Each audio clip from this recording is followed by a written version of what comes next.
Without faith, you are bound to fail in your effort to overcome your fears. Faith has three important components, but before discussing them briefly, I want to refer to a story by master storyteller Louis Amour about the desert Pete and the traveler in the Armagossa desert.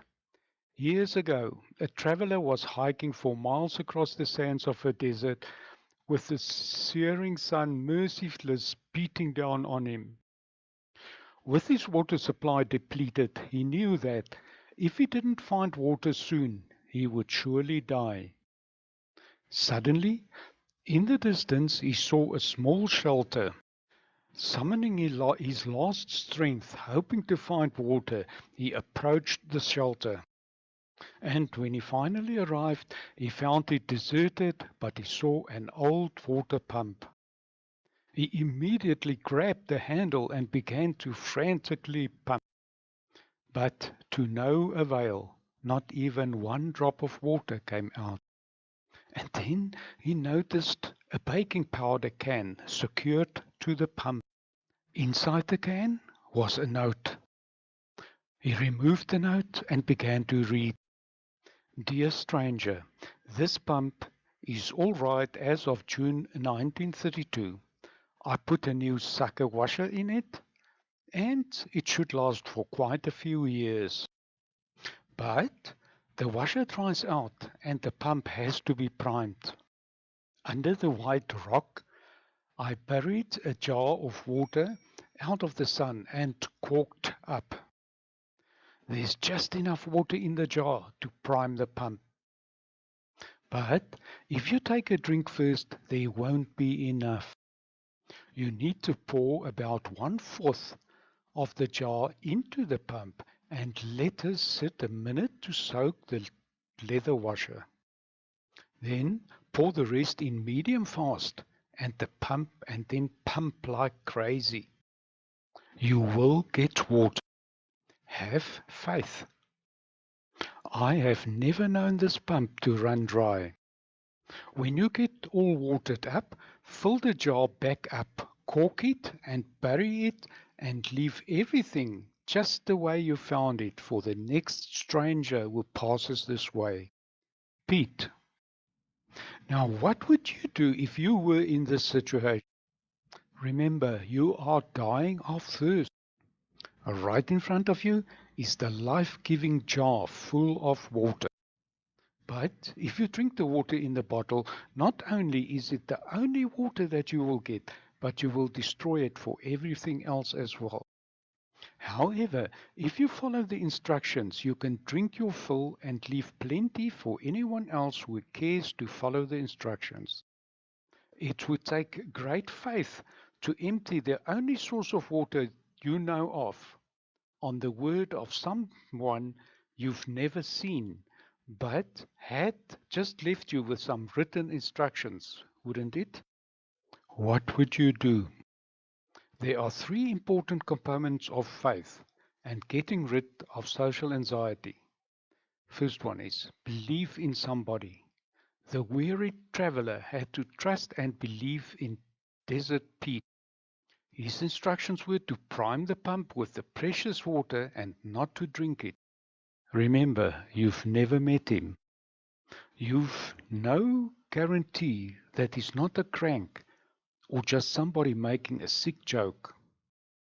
You've got to base your trust on him in possible indications that he is trustworthy and not on scientific evidence. To believe means to accept or to give your consent to receive something that is true, especially without proof. If you have unshakable proof of something, there is no need to believe in it. It is an accepted fact.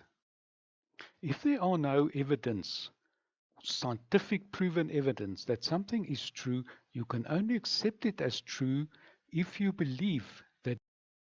In the field of developmental psychology, research suggests that magical and supernatural beliefs are hardwired into our brains from birth which indicates that it's normal to believe in something or somebody outside of our terrestrial world. Take action to get rid of social anxiety permanently by believing.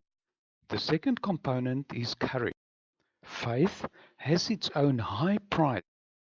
For the thirsty traveler, nothing in the whole world would have been more precious than that jar of water.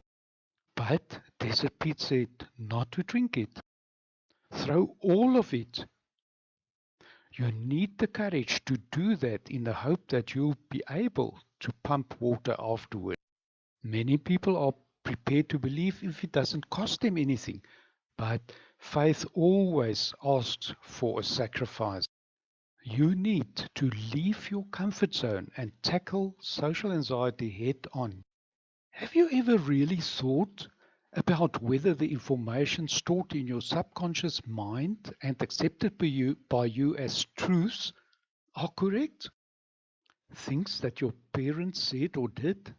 Things that family members, pastors, leaders, teachers, and other important people in your life planted in your subconscious mind can cause limited thinking, thinking that can be the cause of poverty, pain, and other limitations in direct contrast with the unlimited thinking of the Creator.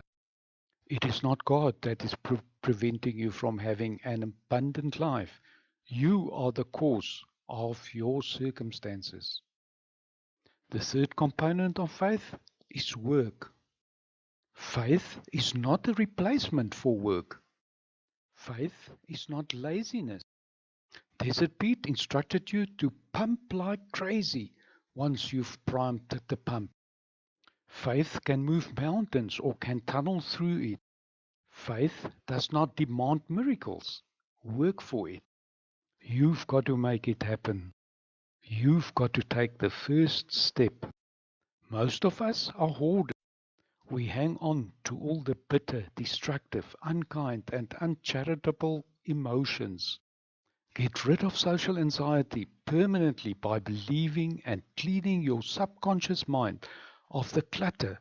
Start with a new and more positive view of your circumstances. If any one of the faith components is lacking, you will be wasting your time and money to make your world a happier place to live in.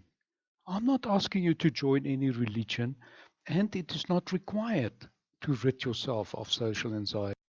Click on the link below the video to find out about how you can get rid of social anxiety permanently by believing.